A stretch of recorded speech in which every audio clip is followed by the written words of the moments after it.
Hello everyone, welcome to engineer Adda guys. I hope you all are good. Myself Rajat Singh, और आज इस video में मैं आपसे डिस्कस करने वाला हूं कि फॉर्म फिलिंग जब आप कर रहे हो एसएससी जेई 2023 की, तो उसमें कौन कौन सी मिस्टेक जो है जनरली हो जाती है हमसे, जिसकी वजह से फॉर्म रिजेक्ट हो जाता है। तो क्यों ना हम फॉर्म फिलिंग से पहले उन सारी बातों को जान लें और उसके बाद फॉर्म फिल करें, ताकि वो मिस्टेक हमसे रिपीट ना हो। तो चलिए स्टार्ट करते हैं गाइज।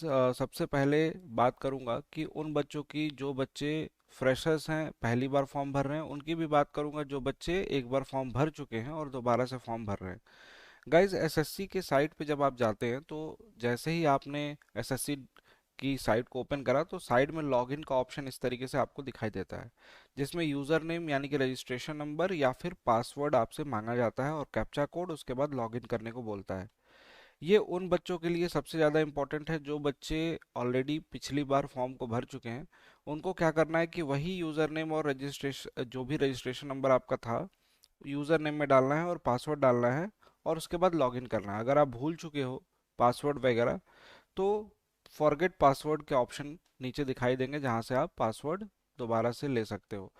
कुछ लोग अगर रजिस्ट्रेशन नंबर भूल गए हैं, तो अपने ईमेल एड्रेस पे चेक करेंगे। पिछली बार जब फॉर्म फिलिंग आपने करी थी, तो जिस ईमेल को आपने, आपका ऑफिशियल ईमेल होगा, उस पर रजिस्ट्रेशन नंबर आपको मिल जाएगा।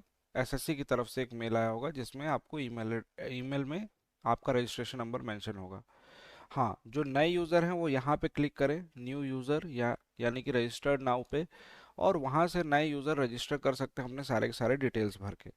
अब जब आप फॉर्म पे रजिस्ट्रेशन करके लॉगिन करते हो गाइज, तो इस तरीके का इंटरफेस आता है। यहाँ पे ऊपर टॉप पे junior engineer civil mechanical electrical examination लिखा हुआ दिखाई देगा। सबसे नीचे देखोगे तो यहाँ पे अप्लाई का बटन दिखाई देगा। जैसे ही अप्लाई बटन पे आप क्लिक करते हो, तो पूरी की पूरी डिटेल जो होती है, चाहे आपका नाम हो, फादर्स नेम, मदर्स नेम, और कोशिश करना कि बार बार इसको रीचेक कर लेना। जैसे फॉर्म में भरा, उसको दोबारा देख लिया, प्रीव्यू करा, प्रीव्यू के टाइम भी देख लिया कि कोई स्पेलिंग मिस्टेक तो नहीं है। और बहुत जल्दी में नहीं करना है, क्योंकि ये मिस्टेक्स जो होंगी आपको आगे आने वाले समय में दिक्कत कर सकती हैं आपके सिलेक्शन के बाद भी।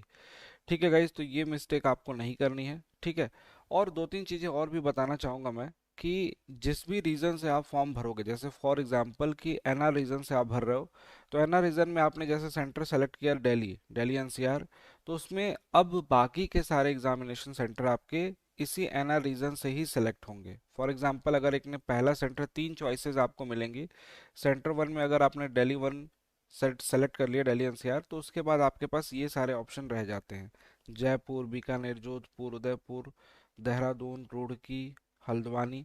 तो ये सारे ऑप्शन रहते हैं आपके अदर। तो इसी हिसाब से अगर आप मान लो कि आपका घर इलाहाबाद में है, तो आपने इलाहाबाद सेट किया पहले सेंटर को, तो उसके बाद जो उससे उसी रीजन के जो सेंटर्स होंगे वही आपको दिखाई देंगे, जो सेंटर टू में और सेंटर थ्री में आपको भरने होंगे।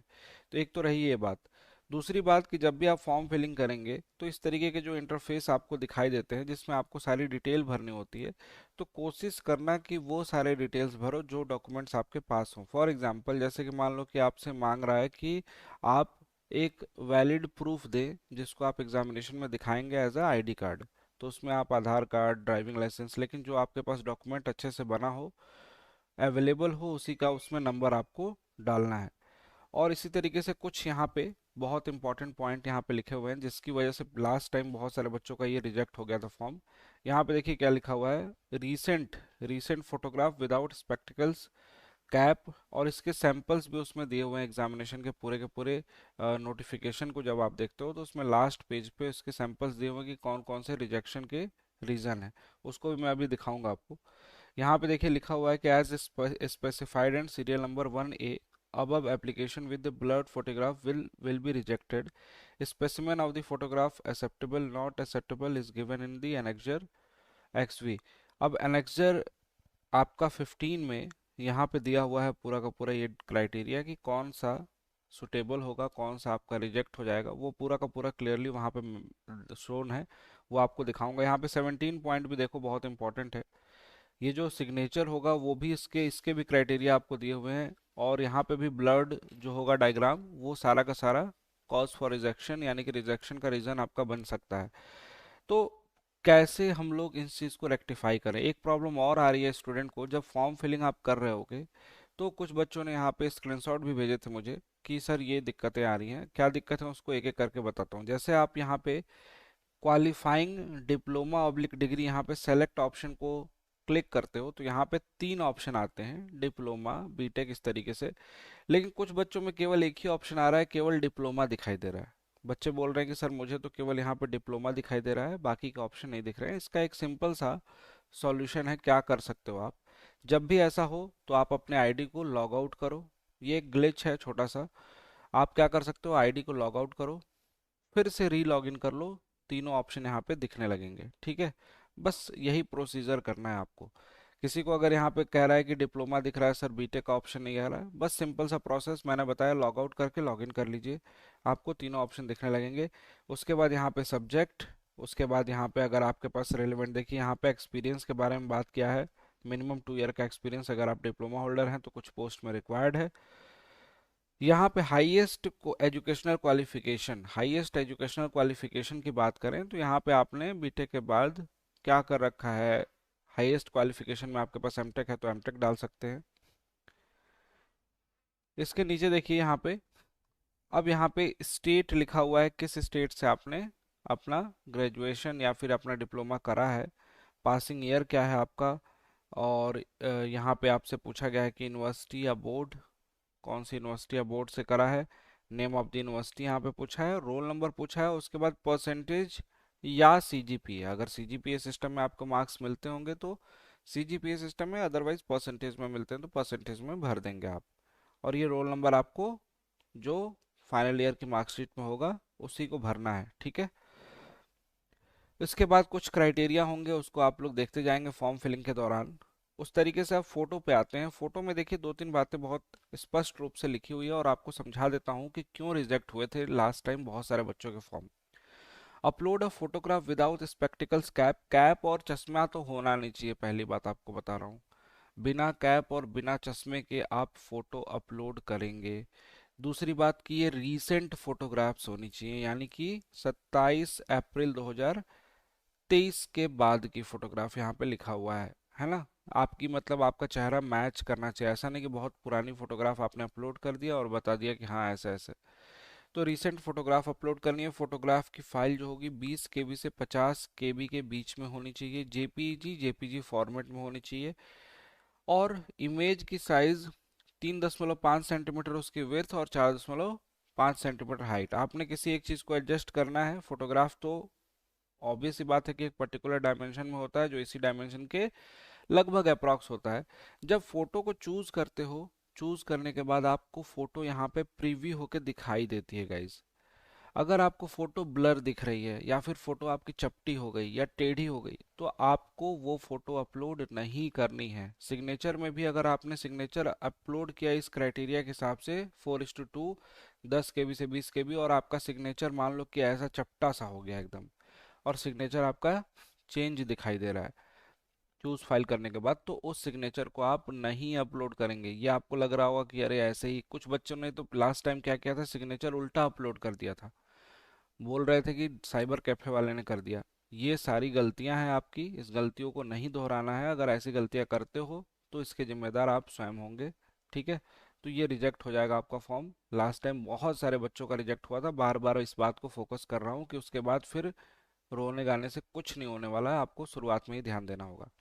तो गाइज ये सारे के सारे जो फोटोग्राफ्स हैं आपको इसमें सैंपल्स कुछ दिखे हुए हैं। देखिए कुछ बच्चे ऐसे फोटोग्राफ अपलोड कर देते हैं, कुछ फोटोग्राफ्स ऐसी अपलोड होंगी कि पूरा एरिया होगा उसमें बीच में छोटी सी फोटोग्राफ आपको दिखाई देगी, ये पूरा का पूरा कट मार्क्स ये अपलोड कर देते हैं।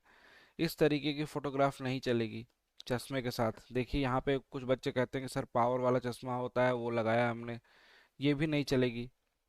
ठीक, स्पेक्टिकल्स नहीं होनी चाहिए। यहाँ पे एक्स्ट्रा कलर उसमें करेक्शन, कलर करेक्शन हुआ है तो नहीं चलेगी। बहुत ज़्यादा क्लोज फोटोग्राफ नहीं चलेगी। ठीक, कौन सी फोटोग्राफ चलेगी आपकी, जो बिल्कुल आपकी सीधी हो, आपका हेड भी दिखाई दे वहाँ पे, शोल्डर्स भी दिखाई दे, और प्रॉपर कलर में हो। ठीक, तो ऐसी फोटोग्राफ्स आपको अपलोड करनी है। ये सारे के सारे देखो ब्लरी फोटोग्राफ रिजेक्ट हो जाएगी। बैकग्राउंड आपने प्रेफरेबली वाइट चूज करना है, वाइट बैकग्राउंड पे डार्क कलर में टी शर्ट हो, शर्ट हो, वैसी पहन के फोटोग्राफ अगर आप अपलोड करते हो तो वो आपके लिए सुटेबल होगी। ठीक, तो ऐसी गलतियां आपको एग्जामिनेशन टाइम पे नहीं करनी है दोस्त। ठीक है, तो ये सारी मिस्टेक्स हो जाती हैं जनरली हमसे, इसलिए मैंने आज इस वीडियो में आपसे कोशिश किया कि ये सारी चीज़ें बता दूं, जिससे कि आप ये गलतियां ना करो और आपका एग्जामिनेशन के टाइम पे कोई भी दिक्कत ना हो। रही बात क्लासेस की स्ट्रेटजी की, तो मैं आप सभी से बोलूँगा गाइस कि मात्र एक दिन बचा हुआ है क्लासेस स्टार्ट होने में। आज है 31 तारीख, 2 तारीख से क्लासेस आपकी प्रॉपरली स्टार्ट हो रही हैं इस नए बैच में, जिसमें आपको पहले ही मैंने बताया है कि अगर आप एक अच्छे स्टूडेंट हो, पढ़ाई कर रहे थे, बहुत अच्छे से पढ़ चुके हो, लास्ट टाइम पे जो जो चीज़ों की रिक्वायरमेंट होगी, जो इंपॉर्टेंट क्वेश्चन प्रैक्टिस की रिक्वायरमेंट होगी, जो बैचेस में आपकी क्लासेस चल रही है उसमें जो रिक्वायरमेंट होगी, वो सारी रिक्वायरमेंट हमने डीपीपी, डाउट क्लासेस, डीपीपी के वीडियो सॉल्यूशन, लाइव क्लासेस, इन सभी चीज़ों से इसमें प्रोवाइड कराई है। तो बस आपको करना क्या है, अड्डा 24/7 का एप्लीकेशन को डाउनलोड कर लो। डाउनलोड करने के बाद आपको डिस्क्रिप्शन में लिंक भी मिल जाएगी। डाउनलोड करने के बाद उसमें आपको एई एंड जेई एग्जाम्स का सेगमेंट दिखाई देगा, जिसमें आपको बस सर्च करना है एसएससी जेई, या फिर एसएससी जेई पे क्लिक कर देना है। आपको ये शंखनाद बैच दिखाई देगा। शंखनाद बैच के नीचे ब्रांच भी मेंशन होगी, सिविल ब्रांच वालों के लिए सिविल इंजीनियरिंग का। अब इसमें देखो स्टार्ट डेट 2 अगस्त लिखा हुआ है, यानी कि परसों से बैच स्टार्ट हो रहा है, और जितने भी बच्चे बैच स्टार्टिंग के पहले एनरोल कर रहे हैं उन सभी को मिनिमम प्राइस में ये बैच दिया जा रहा है। तो कैसे मिनिमम प्राइस में मिलेगा? आपको कुछ नहीं करना, बस केवल और केवल जहाँ पे कूपन कोड ऑप्शन आएगा उसमें जो भी कूपन कोड अप्लाई होगा पहले से उसको रिमूव करके यही कूपन कोड एंटर करना है। इससे आपको इस पूरे के पूरे बैच की वैलिडिटी भी मैक्सिमम, साथ साथ में आपको बैच में मिलने वाले सारे के सारे बेनिफिट और ये बैच की प्राइस भी मिनिमम हो जाएगी। तो लोवेस्ट प्राइस में किसी भी एस्पिरेंट को अगर बैच ज्वाइन करना है गाइज, तो you can use this code, याद रखिएगा Y293 जिससे कि आपको मेरी क्लासेस का एक्सेस, सभी टीचर्स की क्लासेस का access, technical non technical complete studies में मिलेगी। और जो बच्चे महापैक ज्वाइन करने की सोच रहे हैं, महापैक आज आपको डबल वैलिडिटी के साथ मिल रहा है, यानी कि 6 मंथ वाला महापैक 12 मंथ के लिए सेम प्राइस में, और 12 मंथ वाला महापैक 2 ईयर्स के लिए। इस महापैक के अंदर, सिविल इंजीनियरिंग के महापैक के अंदर, ये सिविल की एसएससी की क्लासेस और बाकी एग्जामिनेशन के क्लासेस, टेस्ट सीरीज सब कुछ मिलेंगे। चूंकि एसएससी जेई की बात करें तो एसएससी जेई का टेस्ट सीरीज तो एसएससी जेई के बैच में इंक्लूडेड है, लेकिन इसमें हर एग्जाम के टेस्ट सीरीज और हर एग्जाम की क्लासेस आपको अवेलेबल मिलती हैं। लगभग शंखनाद बैच 2100 रुपये में आपको मिल जाएगा एप्लीकेशन पे अड्डा 24/7 के, अगर आप कूपन कोड यूज़ करते हैं Y293। और ये जो सिविल इंजीनियरिंग महापैक है ये आपको 3100 रुपये में मिल जाएगा डबल वैलिडिटी के साथ, Y293 कूपन कोड यूज़ करने पे। तो अभी जाइए, इनरोल कीजिए और अपनी पढ़ाई स्टार्ट कीजिए। उम्मीद करता हूँ कि आपको आज की ये वीडियो अच्छी लगी होगी। लाइक ज़रूर करिएगा। Thank you so much guys, मिलते हैं आपसे नेक्स्ट वीडियो में। Till then keep learning.